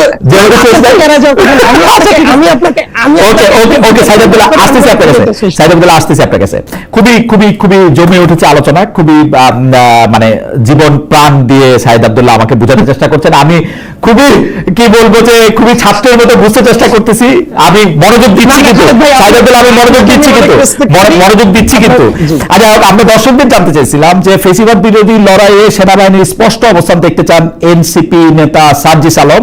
প্রিয় দর্শক, এই চাওয়া যৌক্তিক বলে মনে করেন কিনা? শতকরা 79% দর্শক মনে করেন যে হ্যাঁ এটা ঠিক বলেছেন, শতকরা 21% দর্শক মনে করেছেন এটা ঠিক বলেন নাই। আমি একটু এনসিপি নেত্রীর কাছে একটু জানতে চাই, ডক্টর জাবিন, আমরা এই বিষয়টা বারবার খেয়াল করতেছি, কার কি আচরণ করা উচিত, অর্থাৎ সাংবাদিকরা কেমন সাংবাদিকতা করা উচিত সেটা শিখাতে যাচ্ছেন আপনাদের নেতা, সেনাবাহিনীর লোকেরা কি করবেন সেটা শিখাতে যেতেছেন আপনার নেতা, বিএনপি কেমন আচরণ করবেন সেটা শিখাতে যেতেছেন আপনার নেতা, এমনকি ডক্টর ইউনূসের কি করা উচিত, কিভাবে রাষ্ট্র পরিচালনা করে সেই শিক্ষা আপনারা দিচ্ছেন। আপনাদের মানে আপনাদের মতামত দেখে মনে হচ্ছে যে মানে এভরিথিং আপনারা যেভাবে বলবেন সেইভাবেই আসলে পরবর্তীতে সব রাষ্ট্রের সিদ্ধান্ত দিতে হবে, এটা আপনারা আসলে দলগতভাবে খুব মনে করেন কিনা? আর আমি আপনাকে ছোট দিয়ে একটা জিনিস একটু মনে করে দিতে চাই, আপনি যদি একসাথে একটু বলেন। এর আগের বার যখন আমার সাথে এনসিপি নেতা নেত্রীদের দেখা হয়েছিল এবং যখন আপনিও এই কথা বলেছিলেন যে আপনারা আসলে এটাকে আপনাদের আয় ব্যয়ের হিসাব, আপনারা কিভাবে দলটি পরিচালনা করবেন, অর্থনৈতিক কাঠামো কি হবে সেটি আপনারা বলবেন। আমি একটু ছোট করে যোগ করতে চাই, আপনি এটি দিয়েই শুরু করতে পারেন যে আপনারা কি দল থেকে কোনো বেতন নিচ্ছেন ইয়ার হোল টাইমারদের মতো? কমিউনিস্ট পার্টির হোল টাইমাররা যেমন বেতন নিতেন এখান থেকে, এনসিপি নাহিদ ইসলাম কি আহ্বায়ক হিসেবে কোনো বেতন পান? যদি না পান তাহলে এখন তার পেশাটা কি আসলে? আপনার কাছে একটু যেতে চাই। আচ্ছা, শুরু থেকেই শুরু করি, যেহেতু শুরুর প্রশ্নগুলো একটু ওই আগের আলোচনার সাথে প্রাসঙ্গিক ছিল। আসলে সাংবাদিক বা বিএনপি বা অন্য কাউকে শিখানোর মতো ওরকম আমার মনে হয় না এটা করছে। আমরা বিভিন্ন ঘটনার প্রেক্ষিতে হয়তো বক্তব্য রাখতে গিয়ে এটা বলছি। আপনি নিশ্চয়ই লক্ষ্য করে থাকবেন আমাদের প্রত্যেকটা সদস্যের বিরুদ্ধে, নেতার বিরুদ্ধে কিন্তু খুব সিস্টেমেটিক্যালি খুব মিথ্যাচার হচ্ছে, এবং প্রত্যেকটারই কিন্তু জবাব দিতে হচ্ছে। কেউ কোথাও একটা কৈফিয়ত দিতে হচ্ছে, সেটা নিয়েও একটা বিতর্ক হচ্ছে। কারো বাবার বাসায় 1200 বস্তা চাল পাওয়া গেছে, সেটাও একটা মিথ্যা ইয়া হচ্ছে। এবং সত্য তো কিছু আছে না, এটা যেটা সত্য হচ্ছে সেটা কিন্তু মানে যদি প্রমাণের ভিত্তিতে করা হয়, আমাদের যেহেতু শৃঙ্খলা কমিটি আছে এবং আমি আপনাকে দায়িত্ব নিয়ে বলতে পারি, আমি যেহেতু ওই কমিটির একজন সদস্য, এমন অনেক অভিযোগ আমরা তদন্ত করছি যেটা আসলে মিডিয়াতে আসছে না। কিন্তু আমি ব্যক্তিগতভাবে খুব হ্যাপি যে এরকম একটা নতুন দল এই ধরনের কমপ্লেনকে আমলে নিয়ে সেটার ব্যবস্থা করছে। সো ওইটা আসলে একটা দিক, আমরা কিন্তু প্রত্যেকটাই অ্যাড্রেস করছি। এবং কিন্তু যেটা আমাদের ইভেন হান্নান মাসুদ কিন্তু ভুল স্বীকার করে প্রকাশ্যে ক্ষমাও চেয়েছে। তো এরকম দৃষ্টান্ত আমরা স্থাপন করার চেষ্টা করছি। এখন বাকিটা তো পরেরটা তো পরে জানা যাবে। যেগুলো সত্য না সেটা মানে যেগুলো মিথ্যাচার, সেগুলো আমরা বলতে গিয়ে আরেকটা যেটা হয় যে আমি যদিও এখানে নতুন, মানে যেটা হয় যে একটা বক্তব্য দেওয়ার আগে পিছে এডিট করে যেটা দিয়ে টুইস্ট হবে, যেটা দিয়ে বিভাজন হবে, যেটা দিয়ে বিতর্ক হবে, অহেতুক মূল জায়গা থেকে ফোকাস থেকে সরে গিয়ে ওইসব বিষয় দেখা যায় যে পেপার পত্রিকায় বা ফটো কার্ডে বা সোশ্যাল মিডিয়াতে আসছে। তো এইটাতে আমরা যেহেতু নতুন, আমাদেরকে ওগুলোতে এত বেশি এঙ্গেজ হতে হয়। আপনি ভিউ বলেন, আপনার সাথে এই ব্যাপারে নিশ্চয়ই আমার মানে ইনফরমেশন দিয়ে নিশ্চয়ই আপনার সাথে আমার আর্গু করতে হবে না যে আমার কাছে মনে হয় যে জনাব আসিফ মাহমুদ সজীব ভুঁইয়ার যে এপিএস এর ইয়ার করা হলো, সেই ক্ষেত্রে এনসিপির কি অবস্থান ছিল? আমার কাছে নিশ্চয়ই এটা বলতে হবে না যে অন্যান্য জায়গায় যে স্পষ্টভাবে বোঝা যেতেছে যে কোন জায়গা থেকে এনসিপি কোথায় বাড়ি ভাড়া দিয়ে অফিস করতেছে, কেন উপদেষ্টাদের সুরে এনসিপি নেতৃবৃন্দ কথা বলতেছেন, এনসিপি নেতৃবৃন্দ কেন বাংলাদেশ সরকারকে প্রোটেক্ট করেন, কেন সার্জিসের অবস্থান সেনাবাহিনীর ক্ষেত্রে স্পষ্ট অবস্থান দেখতে চান, কেন তার গাড়ি নিয়ে কথা, এগুলি নিয়ে আসলে কথাগুলি খুবই মানে আমি কি বলবো যে আপনি জানেন যে অনেকগুলি অভিযোগের ক্ষেত্রে মানে আপনি মিথ্যা অভিযোগ বলতেছেন কিন্তু সত্য অভিযোগও কিন্তু আসলে অনেকগুলি আছে। মানে আপনারা টেকনিক্যাল তর্ক করছেন, আপনারা টেকনিক্যাল নাহিদ সাহেব, আমি সর্বশেষটা বলি, আপনি টেকনিক্যাল তর্ক করছেন নাহিদ সাহেব তার এপিএস নগদের বোর্ডে যায় নাই, গেছে হচ্ছে উনি চলে যাওয়ার পরে আরেকজন সরকারের এপিএস। আপনারা ওইটা বলতেছেন না, আপনারা বলতেছেন মানব জমিনের সেই স্লিপটা নিয়া, যে মানব জমিন একটা স্লিপ করছে যে এই মানব জমিন যখন এই রিপোর্টটা করলো, মানব জমিন যখন এই রিপোর্টটা করলো, সেখানে কিন্তু সে নাহিদ ইসলামের এপিএসসি বলে এটা নিয়ে কিন্তু স্বীকারও করেছে এবং তারা একটা ফোন দিয়ে কিন্তু দুজনের কাউকে জিজ্ঞেস করে নাই যে এরকম একটা অভিযোগ। আপনি জানেন না তাদেরকে ফোন দিয়ে জিজ্ঞেস করা হয়েছে? আপনি সাংবিধান সেটা তো বলাই হয়েছে, তারা দুজনেই বলেছে যে ফোন দিয়ে জিজ্ঞেস করা হয় না। আমি কেন না জেনে কেন তারা ফোন দিয়ে জিজ্ঞেস করা হয় না তারা বলছে কারণ তারা ফোন ধরেন না। আমি নিজে তাদেরকে অসংখ্যবার ট্রাই করছি, তাদেরকে ফোনে পাওয়া যায় না। এটার মানে না কিন্তু তাদেরকে জিজ্ঞেস করা হয় নাই, দে আর নট অ্যাভেলেবল। না আপনার না এটা এটা এটা এটা মানে এটা কিন্তু দুইটা কথা, না না তাদেরকে ফোন দিয়ে জিজ্ঞেস করার অনেক চেষ্টা করা হয়েছে, আমি জানি। আপনি তো তাদের বিরুদ্ধে কোনো ধরনের রিপোর্ট করেন নাই, কিন্তু যে সাংবাদিক দায়িত্ব নিয়ে এই ধরনের রিপোর্ট করবে তার তো একটা দায়বদ্ধতা আছে। টেকনিক্যালি উনি এপিএস ছিলেন না নাহিদ সাহেব, নাহিদ সাহেব চলে যাওয়ার পরে উনি এপিএস হয়েছেন first time. Not technically it was his PS, এটা তো এখন বর্তমান যার পিএস, এবং সেটা দুই পক্ষই। তো ফার্স্ট আহমেদ সাহেবও এটা ডিটেইলস এটা লিখেছেন। এটা আমার মনে হয় না যে ওখানে এটা আপনার অদেখা আছে এবং ওখানে যাওয়ার দরকার আছে। এই আমাদের এই আর্গুমেন্টটা বা এই প্রসঙ্গটা আসলো কোত্থেকে যে আমরা সবাইকে শিখাচ্ছি? আমরা কিন্তু শিখাচ্ছি না। আপনার যদি ভুল হয়, প্রমাণ থাকে, সেটা স্পষ্টভাবেই কিন্তু আসছে এবং চতুর্দিক থেকে আসছে, সিস্টেমেটিক্যালি আসছে। আমি নিজেও সেটা মানে প্রতিনিয়ত ফেস করছি। তো আমি বললাম যে কথাটা বলা হচ্ছে, যে স্টেটমেন্টটা দেওয়া হচ্ছে, সেটা যদি টুইস্টেড না হয় বা না ঘোরায়, আমরা এগুলো শিকার হচ্ছে দেখেই আমরা এই কথাগুলো অ্যাড্রেস করছি। এবার আপনি যেটা পরের প্রশ্নে যেটা গেলেন, যে আমি যখন আপনার অনুষ্ঠানে গত লাস্ট যে আপনারা বলেছিলেন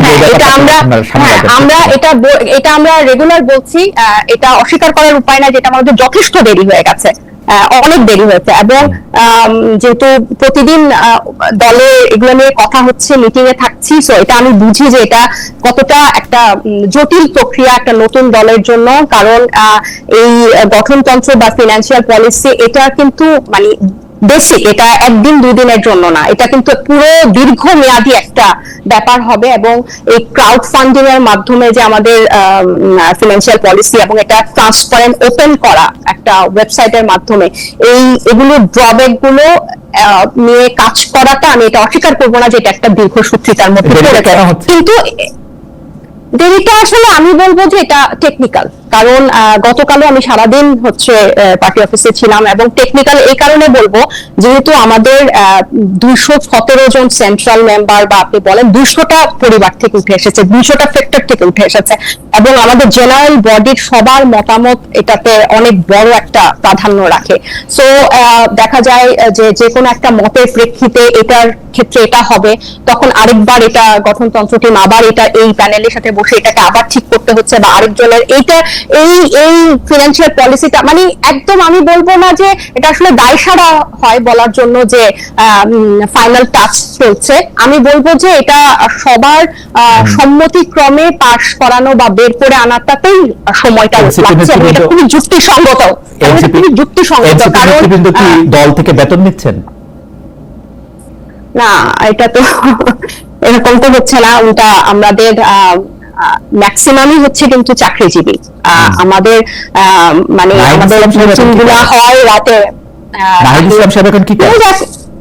নাহিদ এখন একটা রাজনৈতিক দলের আহ্বায়ক, এবং সে সাংগঠনিক কাজেই ব্যস্ত। পেশা এটা আপনি ওনাকে জিজ্ঞেস করলেই আপনি মনে হয় ওনার কোনো আমার হচ্ছে এটা মানে আমার কাছে জিজ্ঞেস করাটা প্রয়োজন মনে হয় নাই। আপনাদের যদি জানতে, মানে সে এখন সাংগঠনিক কাজে ব্যস্ত, তার একটা বড় দায়িত্বশীল পদে সে আছে, এবং পুরো একটা নতুন রাজনৈতিক দলকে করা, আমাদের নিবন্ধন আছে, সামনে গঠনতন্ত্র আছে, পাশাপাশি এই যে সংস্কার কমিশনের এই জিনিসগুলো চলছে, এগুলো আমরা তাকে দিচ্ছি না, আমরা দলকে তো দিচ্ছি। আমরা যেভাবে পাচ্ছি তাদেরকে কিন্তু দলকে দিচ্ছি। আপনারা আমরা তো চলছে, আমরা এটা উনি কিভাবে চলবে, এটা উনি আছে, ওনার পরিবার আছে, এটা সম্পূর্ণভাবে তার ব্যক্তিগত। আপনি সহ আমার মনে হয় যে এটা ইখতিয়ারের প্রশ্ন না, এটা স্বচ্ছতার প্রশ্ন। আমি একটু দর্শকদের আমি কিন্তু এই প্রশ্ন যে কোনো রাজনীতিবিদকে পাই, তার দলকে পাই, আমি কিন্তু এই প্রশ্ন সবসময় করে থাকি কনসিস্টেন্টলি। আমি মনে করি যে এটা কাউকে আন্ডারমাইন করার জন্য না, খালেদ ভাই, কিন্তু আমি তো তাকে জিজ্ঞেস করতে পারি না, এবং সে যখন উপদেষ্টা থেকে বের হয়ে আসে সে কিন্তু খুব সুন্দর করে তার সবকিছু বিবরণী দিয়েছিল, আমরা দেখতে পেয়েছিলাম। সো এখনো যে গঠনতন্ত্র হচ্ছে বা যে ধরনের তার বিবরণী দেখে আমার কাছে মনে হলো সদস্যরই কিন্তু এটা প্রকাশ করতে হবে, আমাদের আর্থিক স্বচ্ছতাটা প্রকাশ করতে হবে। এটা তো আমি স্বীকার করছি যে আমাদের এই ব্যাপারগুলো আসলে এখন বলতে গেলে অনেকটা মানে মনে হয় যে কালক্ষেপণ করছি প্রত্যেক প্রোগ্রামে এসে এসে, বাট ব্যাপারটা এরকম না।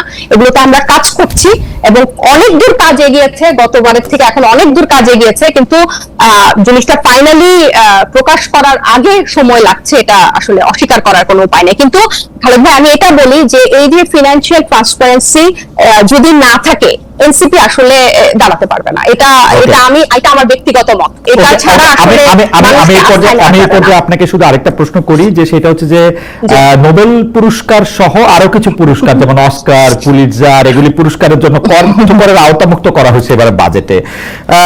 এর সঙ্গে কি ডক্টর ইউনূস এবং গ্রামীণ ব্যাংকের নোবেল প্রাপ্তির সংযোগ দেখেন আপনারা বা এনসিপি কেউ? অন্তর্বর্তীকালীন সরকারের সময় যে গ্রামীণ ব্যাংক এবং গ্রামীণ সংশ্লিষ্ট প্রতিষ্ঠানগুলো কর মৌকুফ পাচ্ছে, বিভিন্ন লাইসেন্সের অনুমোদন পাচ্ছে খোদ ডক্টর ইউনূস, সেখানে কনফ্লিক্ট অফ ইন্টারেস্ট নিয়ে কি আপনাদের কথা হয়? আপনাদের দলের ভিতরে কি আপনাদের এটা কোনো অবস্থান আছে, নাকি আপনারা, যেহেতু ডক্টর ইউনূস প্রথমেই স্বীকার করে নিয়েছেন যে আপনারা হচ্ছেন তার নিয়োগকর্তা, সেজন্য আপনারা কখনোই তার সমালোচনা করবেন না, এটা মোটামুটি ঠিক করা আছে, তাই তো?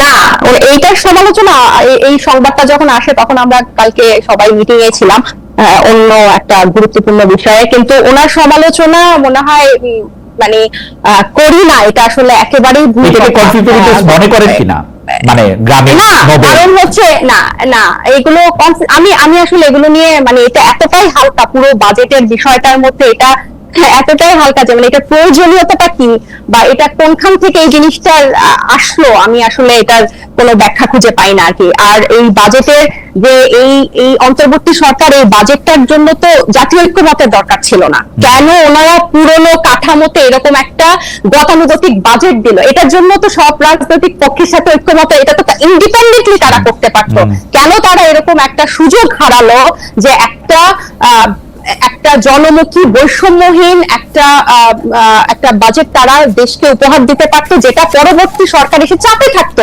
যে এটার থেকে আমি এখন করতে পারবো না। আমি জাস্ট একটু বলি,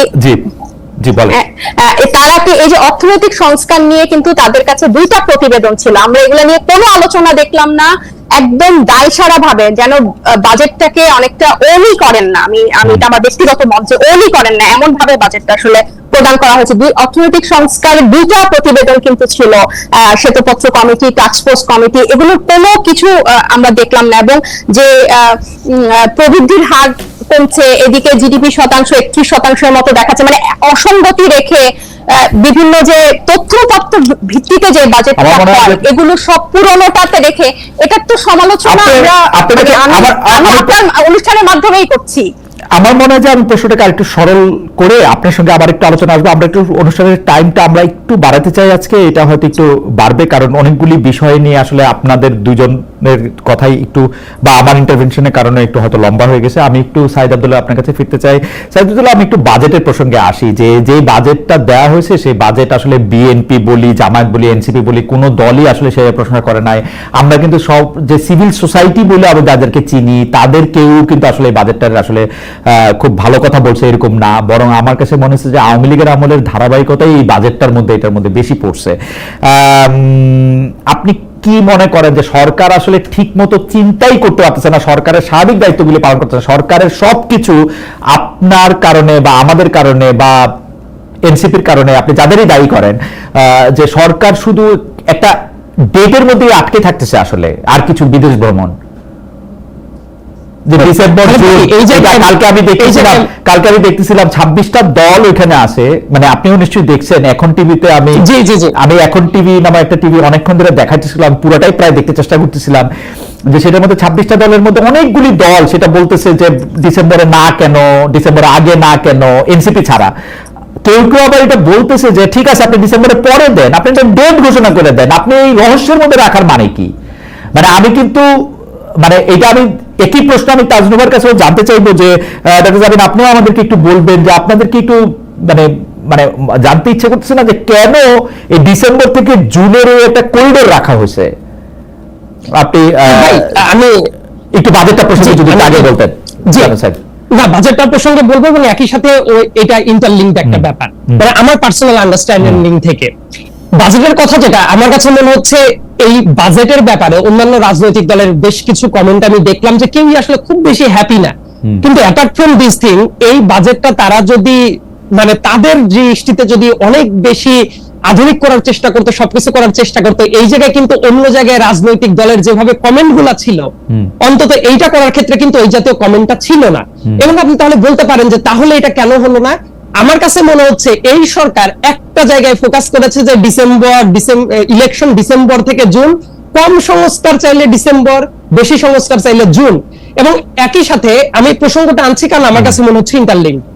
উনি জাপানে গিয়ে, আপনি একটু আগে প্রসঙ্গটা চমৎকার ভাবে অবতারণা করেছেন, উনি জাপানে গিয়ে বললেন একটা দল ছাড়া কেউ আসলে ডিসেম্বরে ইলেকশন চায় না, মানে একটা দলের দিকেই কামান দাগানোর চেষ্টাটা করলেন। হোয়ারাস বেশ কয়েক মাস আগে থেকেই অনেকগুলো দল আমার কাছে আপনি খুবই, আমি আপনার একটু অনুরোধ করি যে আমরা কি ডক্টর ইউনূসের ভুল অনুবাদ করলাম? আমার কাছে কিন্তু ইংরেজিটা শুনে মনে হয়েছে একটা দল ডিসেম্বরে নির্বাচন চায়, একটাই দল ডিসেম্বরে নির্বাচন চায়, এটা উনি বলেন নাই। একটা দল চায়, একটা দল চায় মানে কি ওয়ান পার্টি মানে কি ওয়ান ভেরি গুরুত্বপূর্ণ পার্টি, এইটা উনি মিন করছেন, এটা আমার ওনার কথা শুনে মনে হয়েছে। এবং এটার ইংরেজি অনুবাদ ওইটাই, কারণ ডক্টর ইউনূস তো খুব ভালো করে জানেন যে বিএনপি আজকে চাইলে লগে লগে 20টা দল তো ওনার সঙ্গে সঙ্গে কথা কবেই। আমার কাছে মনে হয়েছে, আপনার কাছে কি মনে হয়েছে? আপনার কাছে কি মনে হয়েছে? কিন্তু আমরা এটা অনুবাদ করলাম, এটা দলই শুধু ডিসেম্বর নির্বাচন চায়। দিস ইজ লাইক, আমি এক্স্যাক্টলি আমিও যখন এটা দেখলাম প্রথমবারের মতো আমার কাছে মনে হয়েছে যে এটা আসলে কি আসা উচিত ছিল। যেমন আপনি একটা টিভির কথা বলছিলেন, আমরাও তো বিভিন্ন জায়গা থেকে যখন এই সোর্সিংটা দেখি, আমার কাছে মনে হয়েছে কারণ অতীতে তো একেবারে পত্রিকার রিপোর্টই আছে অনেকগুলো দল চাচ্ছে, তখন আমার কাছে মনে হচ্ছে এই কথাটা কেন এইভাবে কেন আসলো। তো তারপরে এই ব্যাপারটার কনক্লুশন চলে এসেছে, কারণ ডক্টর মোহাম্মদ ইউনূস আসার পরে যখন অনেকগুলো রাজনৈতিক দল নিয়ে বসেছেন, উনি তো প্র্যাকটিক্যাল পিকচারটাই দেখেছেন অনেকগুলো দলই চায়। এবং এই জায়গায় দেখেন ওনার আরো একটা জায়গা একটু মার্ক করে দেওয়াটা জরুরি।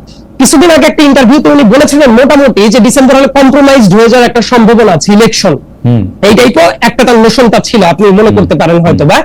তো আমার কথা, 1.5 বছর ক্ষমতায় থাকার পরে ডিসেম্বরে যদি কম্প্রোমাইজড ইলেকশন হয়, তাহলে ওই পরবর্তী 5 মাসে কি এমন পরিবর্তন হবে যে সবচেয়ে একটা স্ট্যান্ডার্ড ইলেকশন হবে। আমরা তো অতীতের প্রেসিডেন্ট ডক্টর শাহপুরের বিচারপতি শাহাবুদ্দিন আহমেদ যখন ছিলেন, ওই সময় 3 মাসের ভেতর অনেক চমৎকার একটা আমি যদি প্রশ্নটাকে একটু ঘুরায় বলি যে ডিসেম্বরে জনাব তারেক রহমান এসে বাংলাদেশের প্রধানমন্ত্রী না হয়ে যদি মার্চ মাসে হন, কি এমন সমস্যা হবে? আমিও ব্যক্তিগতভাবে যেটা মনে করি, এই সরকার যেভাবে জুন পর্যন্ত বলছে, এটা না বলে আমি জাস্ট আমার কথাটা প্রসঙ্গে বলছি, এই সরকার বলো যে ঠিক আছে জুন না, ডিসেম্বরে হচ্ছে না, জানুয়ারিতে হচ্ছে, ফেব্রুয়ারিতে হচ্ছে, এইটাই কোনো ডেটও তো আসছে না। যতবার করে বলছে ডিসেম্বর টু জুন, কিন্তু তার যদি একটা ডেটে চলে আসতো, আমার কাছে মনে হয় কি মানে ভয়টা কোথায়? আবার একটু ব্যাখ্যা করে তো জানো, এটার মধ্যে থেকে বিএনপি ভয়টা কোথায় পাচ্ছে? বিএনপি ভয় পাচ্ছে ব্যাপারটা তো উল্টা ভাবে বলতে পারেন যে বিএনপি দাবি করলে সরকারের ভয়টা কি? হ্যাঁ, বিএনপি একটা রাজনৈতিক দল, বিএনপি রাজনৈতিক দল, রাজনৈতিক দল, বিএনপি তো ভালো। আমি ভালো খারাপ খালেদ ভাই, ভালো খারাপ এই ডিসিশন নেওয়ার আমিও কেউ না, আপনিও কেউ না।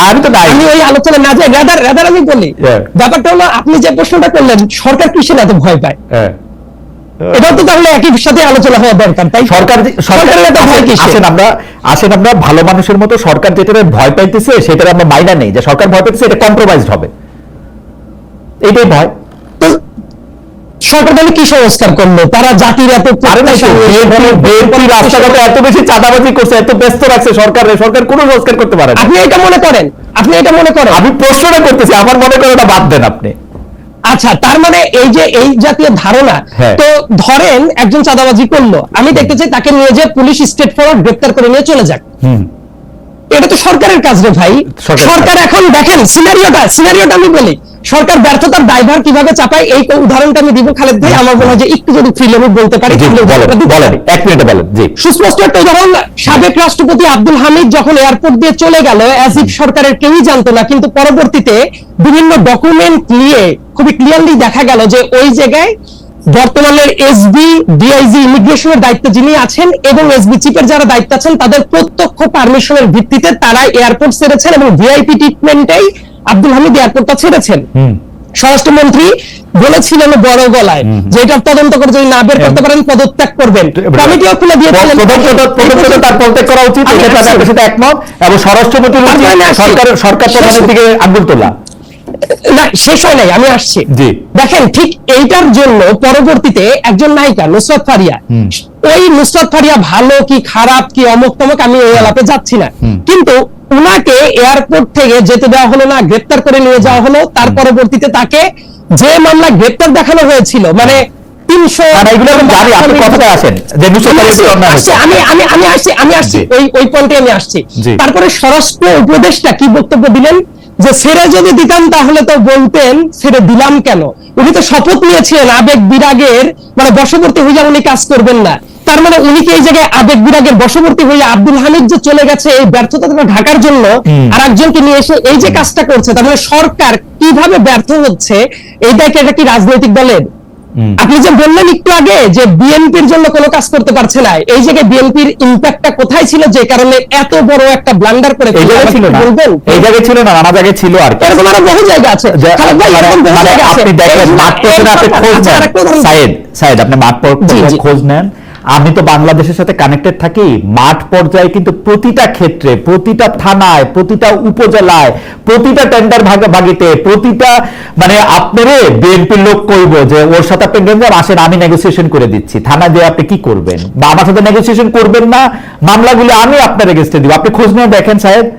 মানে আমি আপনি যে বললেন না প্র্যাকটিক্যালি আমি কখনোই কিন্তু বলছি না যে বিএনপি অপকর্ম করছে না, এটা আমার কনক্লুসিভ রিমার্ক। অনেক জায়গায় অপকর্ম হচ্ছে। বিএনপি কি ফেরেশতাদের দল? না, আমার মনে হয় বিএনপি প্রধান যারা আছেন তারাও দাবি করেন, অন্যান্য দলের ক্ষেত্রেও সেম কাহিনী।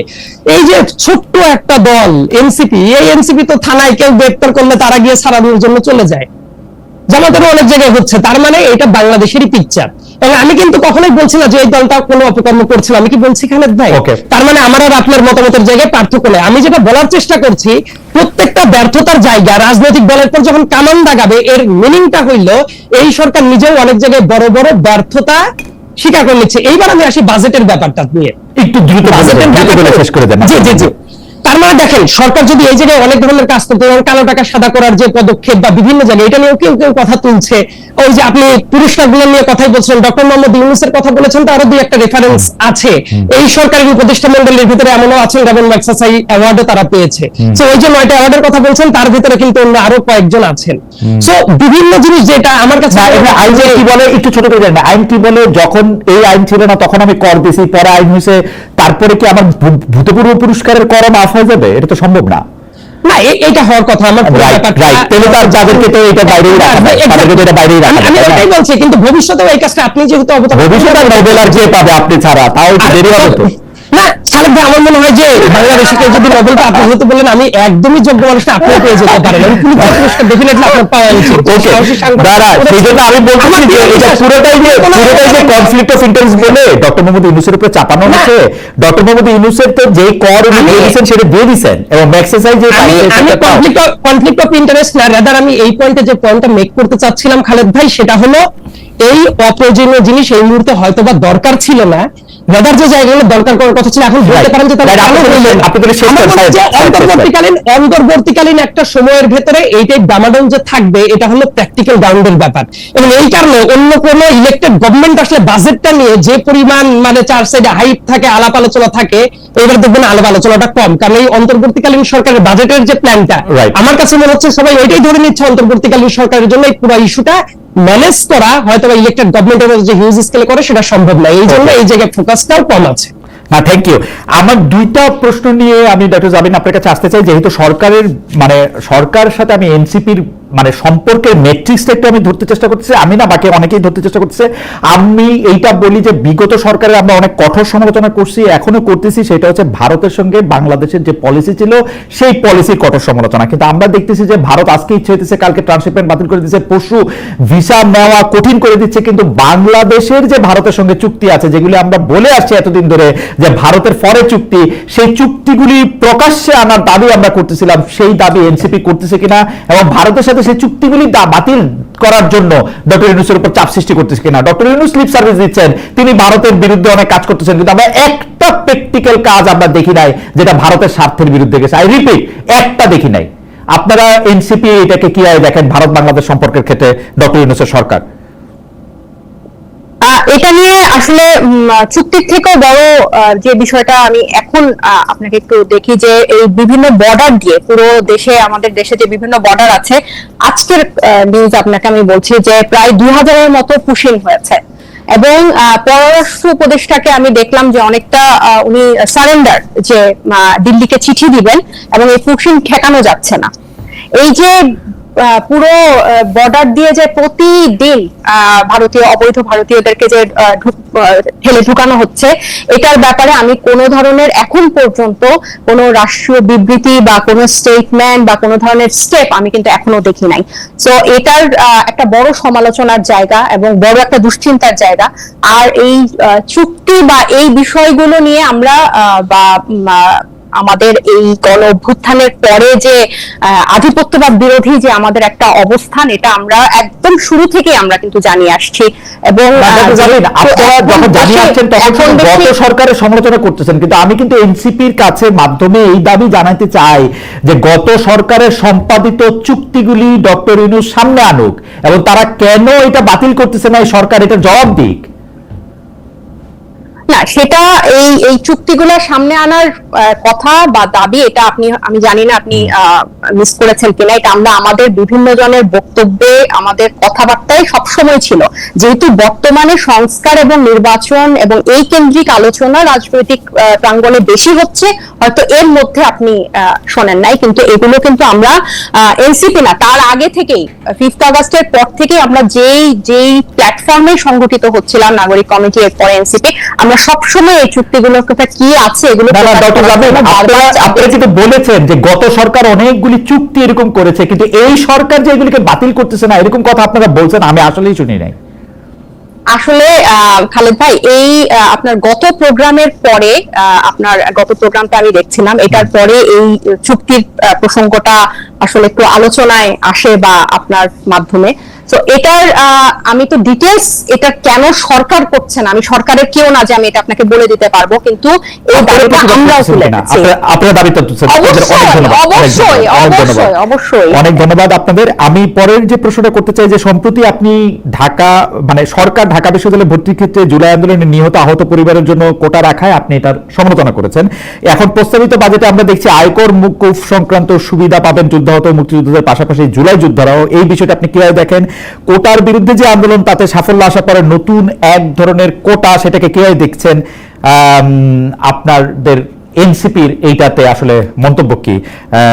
জুলাই আন্দোলনে আহত নিহতদের পরিবারের জন্য কোটা রাখায় আপনিও সমালোচনা করেছিলেন, কিন্তু এটা আমরা দেখতে পাচ্ছি যে সরকারের মধ্যে থেকে এইটা আমরা আবার পাশাপাশি দেখতেছি যে জুলাই আগস্টে যারা সত্যিকারের আহত নিহত হচ্ছেন তাদেরকে টাকা পয়সা দেওয়ার ব্যাপারে আমরা একটা ঝামেলা দেখতে পাচ্ছি। মানে এটা কেন? মানে যেই জিনিসগুলি নিয়ে আসলে বিতর্ক তৈরি হবে আরো অনেক বছর পর পর, এমনকি এটা জুলাই স্পিরিটে এগেছে চলে যাবে, সেগুলো করা হচ্ছে, এটাতে আপনারা আসলে কি হয় দেখেন? খুব অল্প কথা যদি বলেন, লম্বা প্রশ্ন করার জন্য। না, হ্যাঁ, এটা আমাদের যখন আহ্বায়ক সাহেব উপদেষ্টা প্রধান উপদেষ্টার সাথে দেখা করলেন, যখন ওনার পদত্যাগের একটা গুঞ্জন উঠেছিল বা হোয়াটএভার, তখন সবগুলো রাজনৈতিক দলে দেখা করেছেন। আমাদের কিন্তু ওনার সাথে দেখা করার পর প্রথম আমাদের কিন্তু দাবি ছিল এটাই যে এই জুলাই শহীদ পরিবার এবং আহতদেরকে যে সঞ্চয়পত্র, মাসিক ভাতা, এককালীন টাকা দেওয়ার কথা ছিল, এটা যাতে বাস্তবায়ন হয়। এটা কিন্তু থেমে আছে এবং এই বাজেটেও কিন্তু 405 কোটি টাকা তাদেরকে বরাদ্দ করা হয়েছে এবং গ্যাজেটভুক্ত যেসব শহীদ পরিবার আছে,